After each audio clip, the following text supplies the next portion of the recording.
and welcome back to the channel. Today I'm going to be doing something very different from what I normally do. In fact, it's very rare that I do this, and that's take a look at the latest update pack.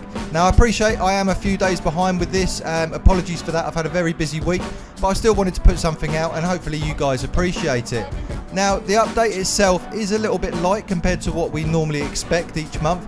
Certainly from a car's point of view, we haven't actually received any at all. There is, however, a new track, which I'm sure you're aware of, which is the Goodwood Motor Circuit.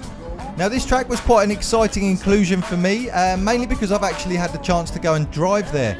And I was given that opportunity by Michelin, who, through my work, I actually won a competition with them to go and do this. And what it was almost like an experience day, getting to drive lots of different BMW M cars. There is some photos on screen now of me doing that, and it was such a great day out, and I absolutely loved the track. So with that in mind, I was quite keen to see just how well it had been recreated in the game. And I'm pleased to say, obviously, just like every track in Gran Turismo, they've taken a lot of time to get this one right. And it feels perfect. It's just as fast as I remember it on the day. And you can have a lot of fun. On top of the new track though, there isn't a great deal that they've added that really gets me excited. If you're into the campaign mode, they have added some new events. It's not something, again, that I really get into. I probably never even worked my way through the ones that were previously added, to be honest with you. But if you're into that, that's probably good for you. They've added some new scapes locations. Again, if you use them, that's going to be great. Personally, I like using the in-replay camera editor. I just find it a little bit better. Certainly seeing the cars moving and things within the images, it just looks nicer. On top of that, you've got a few changes to the physics simulation model. Now, I haven't noticed anything in terms of handling. What they have said, though, which is quite interesting, is that they've changed the time of shift using the DualShock 4 controller. Now, we had an issue, certainly going back to like the M3 when it came out. It was a very slow gear shift. They have slowly changed that, but it'll be interesting to see whether this has affected that. I haven't personally tried it yet. And on top of that, they've also added Fanatic support within the controller compatibility.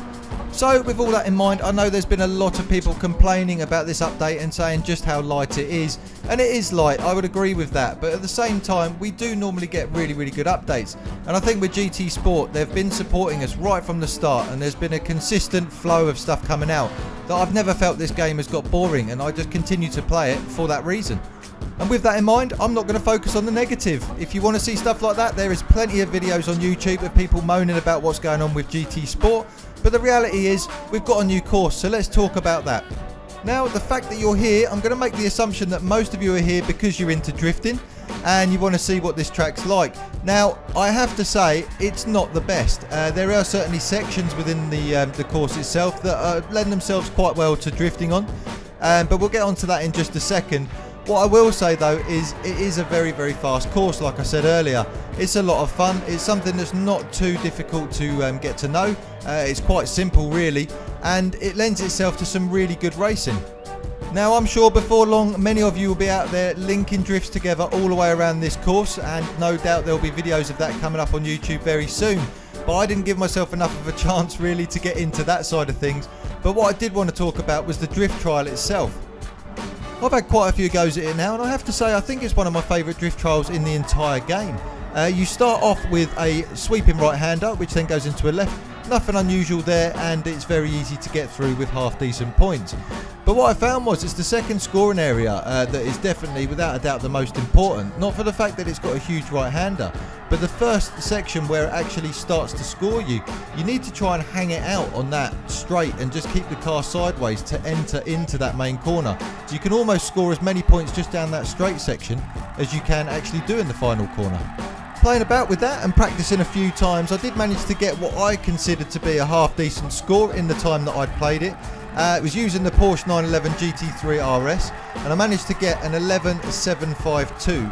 So what I really want to know is what kind of points you've scored on this, whether you've had a go yet or not. If you haven't, have a go and see what kind of points you get, and then let everyone know down in the comment section what car you used and the points you achieved. I'm going to get back out there and have a go with some different cars and see if I can beat those scores. Like I say, there's not a great deal to talk about with this update, but I would like to hear your thoughts on it down in the comment section.